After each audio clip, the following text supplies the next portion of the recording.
కర్నూలు జిల్లా డోన్లో TDP assembly in-charge K E Pratap ఆధ్వర్యంలో పట్టణ ప్రారంభంలో ఉన్న ఐటీఐ వద్ద తారక రామానగర్ వద్ద పేద ప్రజల కోసమే పార్టీని స్థాపించి బడుగు బలహీన వర్గాల శ్రేయస్సుకు పాటుపడ్డ ఎన్టీ రామారావు విగ్రహాన్ని అలాగే ప్రభుత్వ అతిథి గృహం వద్ద మాజీ ఎమ్మెల్సీ కేఈ మాదన్న విగ్రహాన్ని ఆవిష్కరించారు.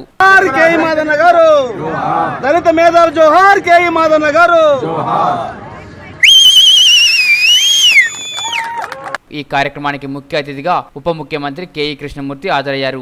అనంతరం డోన్ పాత బస్టాండ్ ఆవరణలో ఏర్పాటు చేసిన బహిరంగ సభలో ఆయన పాల్గొన్నారు. కేఈ ప్రతాప్ అధ్యక్షతన ప్రారంభమైన ఈ సభా వేదిక డోన్ పట్టణంలో మినీ మహానాడుగా ఘనంగా జరిగింది. అదేవిధంగా ఈ బహిరంగ సభలో డోన్ అసెంబ్లీ స్థాయిలో పేరున్న నాయకుడు ధర్మారం సుబ్బారెడ్డి వైఎస్ఆర్సీపీ నుండి తెలుగుదేశం పార్టీ గూటికి చేరారు. ఉప ముఖ్యమంత్రి కేఈ కృష్ణమూర్తి కండువా కప్పి సాదరంగా ఆయన్ను పార్టీలోకి ఆహ్వానించారు. ఈ సందర్భంగా కేఈ కృష్ణమూర్తి మాట్లాడుతూ జగన్ జైలుకు వెళ్లడం ఖాయమని, నేడు ప్రభుత్వం ప్రజలకు చేస్తున్న సేవలను చూసి వైఎస్ఆర్సీపీ నుండి టీడీపీలో చేరుతున్నారన్నారు. అలాగే గత 4 సంవత్సరాలుగా వైఎస్ఆర్సీపీలో ఉన్న సుబ్బారెడ్డికి తాము అండగా ఉంటామని, రాయలసీమను రత్నాలసీమగా మారుస్తామన్నారు. ఈ కార్యక్రమానికి జిల్లాలోని ఎమ్మెల్యేలతో పాటు అసెంబ్లీ ఇన్ఛార్జీలు, జిల్లా పరిషత్ చైర్మన్, డోన్ పత్తికొండ నియోజకవర్గ నాయకులు, కార్యకర్తలు, ప్రజలు పెద్ద సంఖ్యలో హాజరయ్యారు. నేను గత 4 సంవత్సరాలు డోన్ పంప్ ఎవరో తెలుసా? మన డోన్ ఎమ్మెల్యే గారే డోన్ పంప్.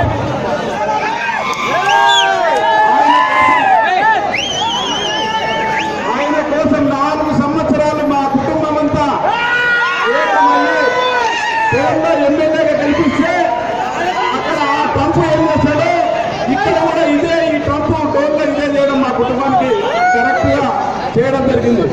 ఇకపోతే ఆయన గురించి నాకు ఇంకా 2 సంవత్సరాల నుండి మాట్లాడడానికి, 2 సంవత్సరాలలో ఆయన పేదంచెర్ల సర్పంచ్గానే చూస్తాం, దేవుని ఎమ్మెల్యేగా మాత్రం రానియదు.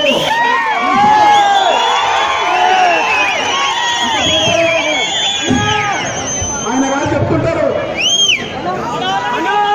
డాక్టర్ పేషెంట్ అయ్యి డాక్టర్ దగ్గరకు పోతే నాకు తల్లి వస్తుంది డాక్టర్ గారు, మీరు ఎట్లన్నా కానీ టాబ్లెట్ ఏమంటే, అంత కాదయ్యా, టాబ్లెట్ ఎందుకు, నీకు ఖచ్చితంగా ఆపరేషన్ చేస్తేనే నీకు ఎటువంటి పరిస్థితుల్లో తలనొప్పి పోతుందని చెప్తాడు. చిన్న కార్యకర్తలు పోయి, అయ్యా నాకు చిన్న విలేజ్లో 4 బోల్ట్ వేయాలని చెప్పి అడిగితే ఆయన గారు ఏం చెప్తారు తెలుసా, నేను మోడీ గారి దగ్గర నుంచి ఫోన్ చేసి బోల్ట్ వేపిస్తానని చెప్పి చెప్తాడు. ఈ టైపు నాయకులు అనుకున్నందుకు చాలా చింతించవలసిన విషయము.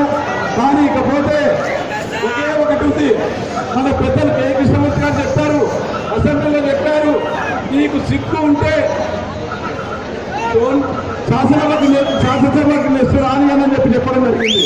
కానీ నాతో పాటు మీరందరూ కలిసి ఉన్నారా?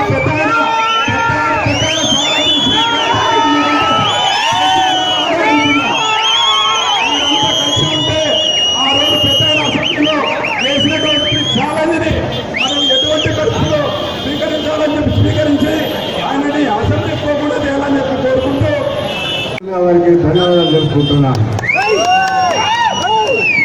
నిన్ననే పేపర్లో చదివినాను నేను, గంటా మంటపం ఒక శ్రీశైలంలో తవ్వుతుంటే బంగారు నాణ్యాలు, వెండి నాణ్యాలు దొరికినాయి చాలా.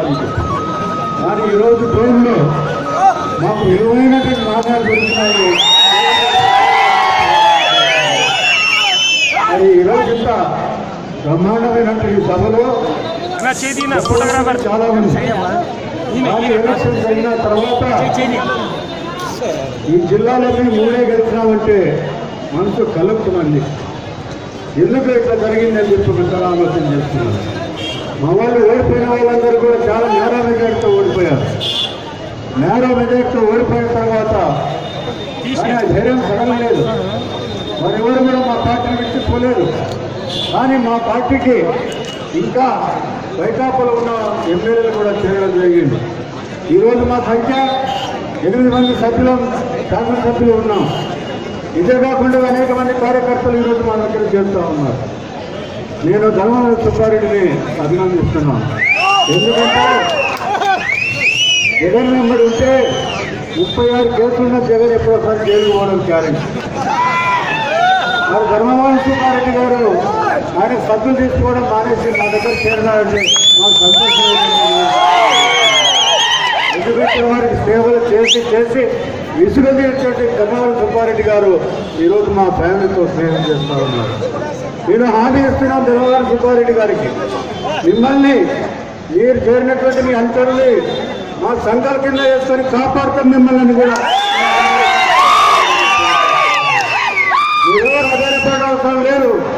రేపు రాబోయే రోజుల్లో 14 నియోజకవర్గాలు కాకుండా మళ్ళీ డెలిమిటేషన్ జరిగితే 94 ఎమ్మెల్యేలు ఎక్కువ అవుతారు. 18 మంది ఎమ్మెల్యేలు గెలిపించే బాధ్యత డిప్యూటీ సీఎంగా నేను తీసుకుంటానని